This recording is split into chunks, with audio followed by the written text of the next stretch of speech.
Akkam jirtu kabajamtoota daawwattoota keenya oduu sa'aatii kanaa isinitti himna oduu sa'aatii kanaa kan isinitti mo'anne Mallasa Dirribsaati. Koreen qindeessituu mana Lubummaa Ortodoksii Oromiyaa guyyoota soddoma keessatti caaseffamni yoo raggaasifamuu baate fedhii uummataa kabachiisuu fi tarkaanfii itti aanutti jedhe. Hordoftoonni amantaa Ortodoksii naannoo Oromiyaa afaan Oromoon tajaajilamuu dhabuun amanticha keessa dheessaa jiraachuus jedhamee jira. Namoomsa Admaasuun guutuu gabaasa kanaa isinitti hima.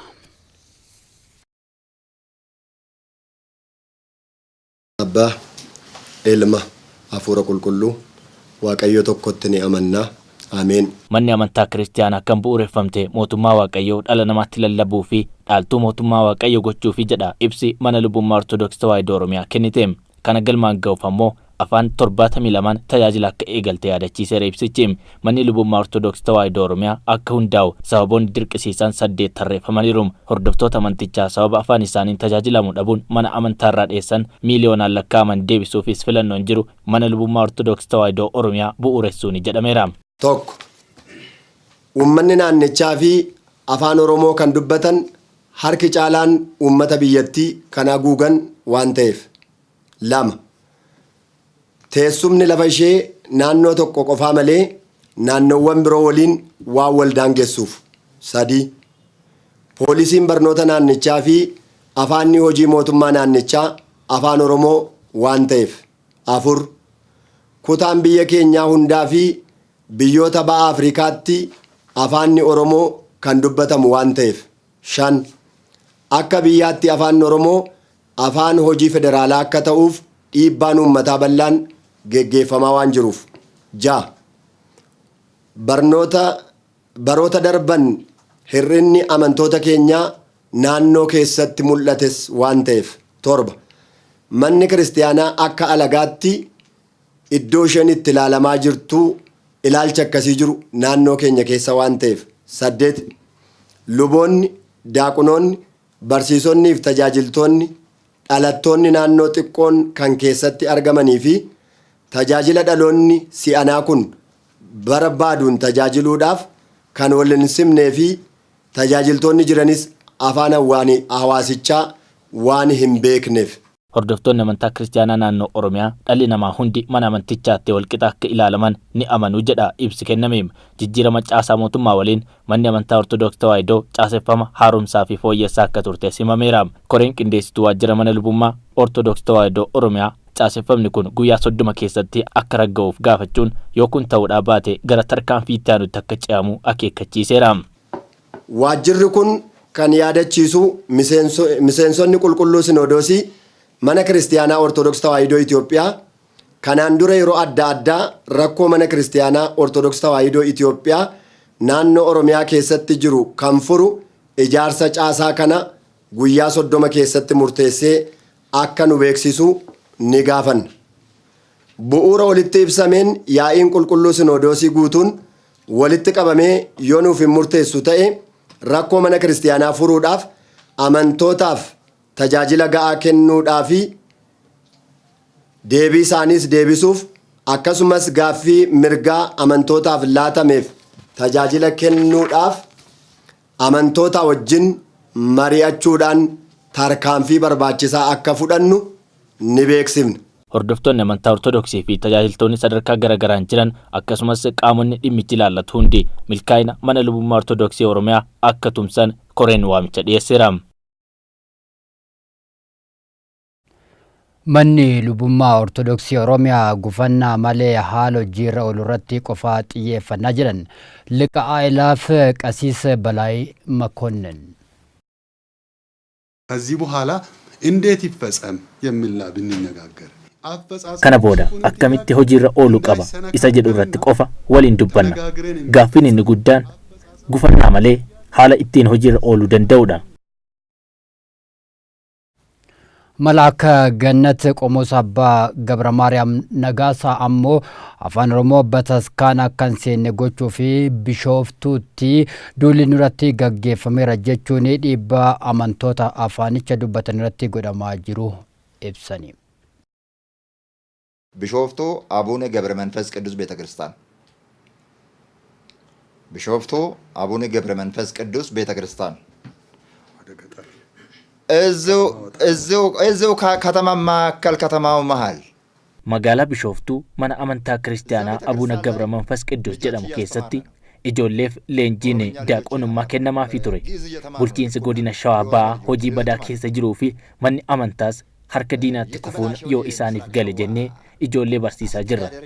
Ijoolleen kun gi'iiziin utuma leenji'anii yoo xiqqaate baatii lamatti yeroo tokko afaan Oromoon qiddaasiin akka jiraatuuf jennee nama afaan Oromoon leenjisu ergine. Xumura irratti eebbisiisuuf yoo dhaqnu gamaa fi gamanaa walitti labsanii bilbilaan waliin ga'ani. Afaan Oromoo mana qulqullummaa seenuufi kaa jedhanii watwaatani.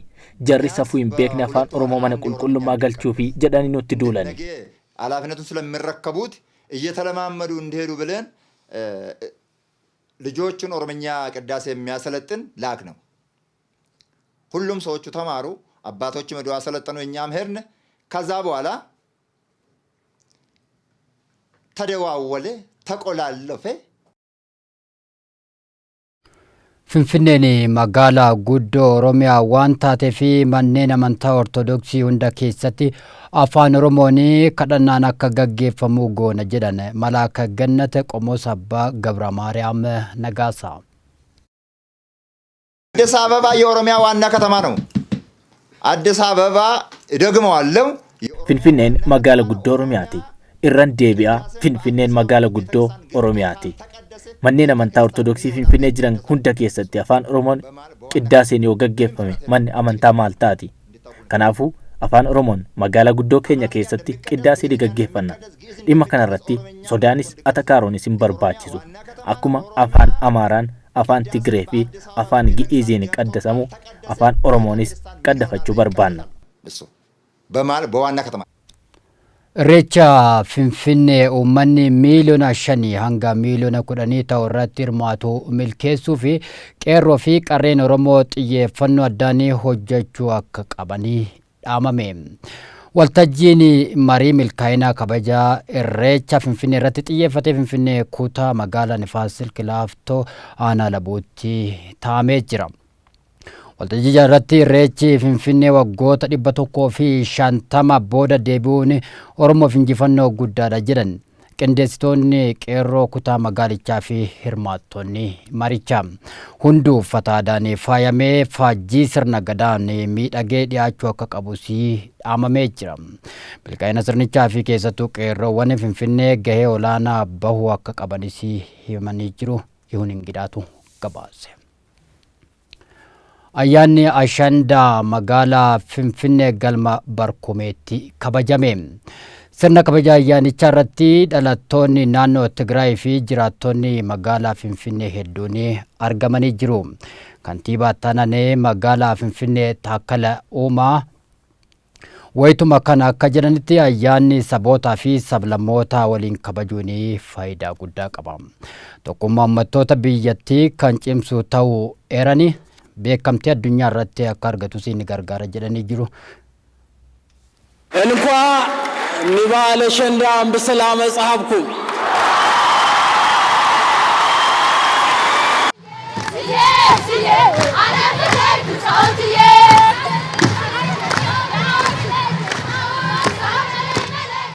Shamsiyaan Shuutuu gabaase. Teknooloojiin Afrikaa Digital Marketing Services jedhamu daldala ammayyaa teknooloojiidhaan deeggarame diriirsuuf dandeessu ifatti baname. Teknooloojii kana dargaggoota Oromiyaatu bane. Shamsiyaan Shuu bal'insa isinitti himti.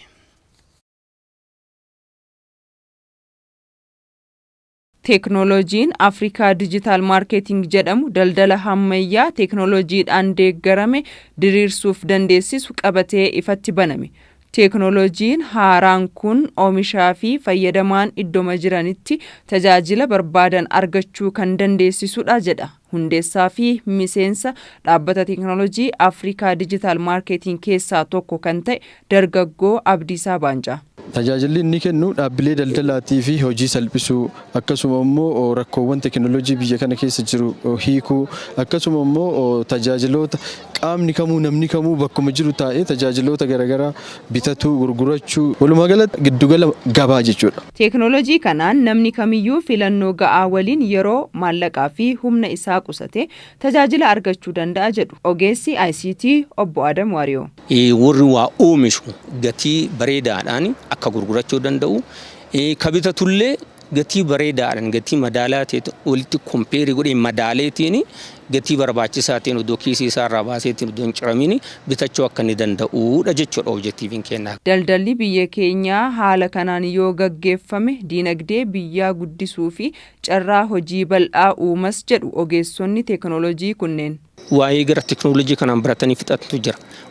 Isaanii oomisha kalaqa isaanii achirratti fiduu danda'anii isaanuyyuu ejentii ta'anii waan kanarratti hojjechuu danda'anii. Hawaasni bakka jiru waan barbaadu namni tokko magaalaa Shaashamannee irra taa'ee yookiin immoo Naqamtee irra taa'ee gara Finfinneetitti dhufee tajaajila barbaadu barbaacha rakkachuu irra achuma iddoo jiru taa'ee waan barbaadu erga filatee booda waan filate san yoo fedhe as dhufee ofii fudhachuu yoo barbaade immoo nuti akka isaaf ergisiifnu gochuu danda'a jechuudha. Kun immoo ikoonoomii biyya dargaggootaaf hojii uumuu yeroo ammaa addunyaa irratti dargaggootaaf hojii uumuudhaan gahee olaanaa kan qabataa jiru gabaa dijitaalawaa kana yookiin dijitaal maarketiidha jechuudha. Dhaabbanni teeknooloojii Afrikaa dijitaal maarketing kun humna dargaggoota hedduu qabatee hojiitti seenuudhaaf qophii isaa akka xumure ogeeyyonni ICT kunneen dubbatanii jiru. Dargaggoonni qabeenya naannawa isaanii jiru fayyadamuun jiruu fi jireenya isaanii fooyyessuu irratti xiyyeeffatanii hojjechuu akka qabanii dhaamame. Kun kan ibsame konferansii waldaa dinagdee dargaggoota baha Oromiyaa magaalaa Hararitti adeemsifame irratti Oduu Musaa dabalata qaba. Konferansii waldaa dinagdee dargaggoota baha Oromiyaa magaalaa Hararitti adeemsifamaa jira. Dargaggoonni Oromoo jireenya baqaa dhiisanii biyya isaanii irratti hojjetanii jijjiiramuu akka qabanis hirmaattonni konferansii kana dhaamanii jiru. Dubartiin teenya ijoolleen amata 8 cufa gabra godhanii amma gabraatiitu manneen Yaman cufa jira jechuudha. Dargaggoon baharate kan nyaata jechuudha. Waan kanaaf karaa kana deemuurra 10,000 kaasiin karaa kana deeman san yoonii fi gettaa'anii khillee daabboo asitti gurguran abbaa qabeenyaa ta'an. Waraana hirmaatu, barnoota hirmaatu, hojiitti hirmaatu, mootummaa lajanii qaala jiruu dhufuudha wanni hin dhaamuuf. Waldaan dinagdee dargaggoota baha Oromiyaa fayyadamummaa dargaggoota gama hundaan mirkaneessuudhaaf qarshii miliyoona 2.7 qabatee ciminaan socho'aa akka jirus himeeti jira. Waldayni keenya irraan tana nama 3,000 irra dhaqaa jira jechuudha. Guyyaa 7 keessatti miliyoona 2 fi 100,000 fi 33 galfanne jechuudha. Waldayni keenya kan irratti ejjeta isaa dhaabuu taa'u nama 3,000 irraa gara nama 5,000 akka dabarruudha. Akka wanni nuti sossaanuun miliyoona 7 fi 500 irra dheeytu jennee yaadne. ODP'n dhimma walitti baquu miseensota addawaayii dhiisee inumaa akkaataa baay'ina uummataanii teessoo hedduu qabachuu fi hojjechuu qaba jedhan dargaggoonni magaalaa Shaashamannee. Caaseffamni hanga ammaa addawaayii keessa jiru haqa qabeessa miti walitti baquun paartilee miseensota addawaayii rakkoo Oromoo kan furu miti jedhanii jiru.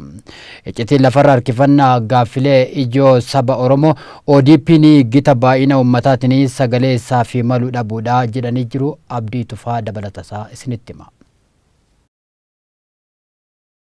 Gaaffileen ijoon Oromoon gaafata ture sa'aa isaa eeggatee deebi'uu keessatti hanqinni guddaan mul'ataa jirus dabaa rakkoo caaseffamaa paartii adda dimokiraasawaa warraaqsa uummattoota Itoophiyaa keessatti kanaan dura dalagame akka ta'es dargaggoonni kunniin himanii jiru. Gaaffiin deebi jenneetiin fudhannu maalidha? Biyyaa nu ari'uun aga tokko dhaabatee jira. Biyya ari'amaan jiru akka dura. Wanni sun aga ta'ee nurraa dhaabatee jirti. Garuu ammoo gaaffiin gurguddoon uummanni Oromoo gaafatee irratti du'aa ture. Hanga ammatti hin deebine. Uummanni waan uummata tafe hin jiru. Gaaffii gaafachuu qabu dhimma biyya kanaa, dhimma Oromoof Oromiyaaf dhimma biyya kanaa irratti waan jiru itti dabarsee eeggataara deebii. Eessatti hafte achitti hafte mootummaa biratti hafte. Maaltu hafe inumayyuu aan akka yaadutti biyya kana osoo maajoriitii ruuliin jiraate annatti tola. Because sabni miliyoona 4 sabni miliyoona 50 gad sagalee wal fakkaataa qaba Addawaayii keessatti. Koree hojii raawwachiistuu yaadigii keessatti nama 9 inumaa sabni miliyoona 4 sabni miliyoona 50 sagalee agasgoo akkamii qabaata. Sabni badhaan akka badhinna isaatiin argachuu qaba. Sagalee san jechuudha. Gaaffiiwwan bu'uuraa uummanni Oromoo waggaa dheeraadhaaf gaafataa ture hanga ammaatti deebi'uu dhabuun sababa hanqina hooggantoota naannoo Oromiyaa sadarkaadhaan jiran ejjennoo wal fakkaataa sa'a wal fakkaataa ta'e keessatti tarkaanfachiisuu dhabuu akka ta'es dargaggoonni himanii jiru. Afaan Oromoo afaan federaalaa hin taane Finfinneetti uummanni Oromoo xiyya gammaa dhimma itti hin baane kunniin ammallee nu hafa gaafa uummanni kun magaalaa ofiitti dhimma bahu gaaffiin gaafatame ammas ittuma jira. Gaaffii kanaaf namoonni gufuu ta'an eenyu yoo jenne nuumaayyuu. Hireen sababa bal'aa kana caaseffama keessoo addi dimokiraasaa warraaqsa uummattoota Itoophiyaa kanaan dura uummata Oromoo gaaduudhaaf dalageen sabni kun cinatti makfame hafuus hin qabu jedhanii jiru. ODP'n gaadii kaleessa xaxame kana hiikuudhaan dhiibbaa fi dhiittaa eenyuutiin ala rakkoo fi gaaffii sababa bal'aa kana akka furamuuf hojjetuu qabas jedhaniiti jiru dargaggoonni magaalaa Shaashamannee. Dhimma kana ammoo gadi fageenyaan yeroo itti kennuudha baatee uummanni irra du'ee irra cabee jijjiirama kana akkuma irra duuneefinne garaa nu nyaatee tikfannee hadhaan geennee jirra ammallee eeggataanii jirra obsaa irra. Dhimmi Finfinnee nuu deebi'uu qaba hatattamaan. Mootummaan naannoo Oromiyaas bira dhaabate wanni isatti achi dhiibanii fi yoo gaaffii gaafatan injiinar Taakkalaa kantiibaa laallata wanni jedhan hin jiru. Dhimmi Finfinnee dhimma Oromoof Oromiyaati. Dantaa addaa wanni jedhamu hin jiru. Finfinneen ta Oromiyaati.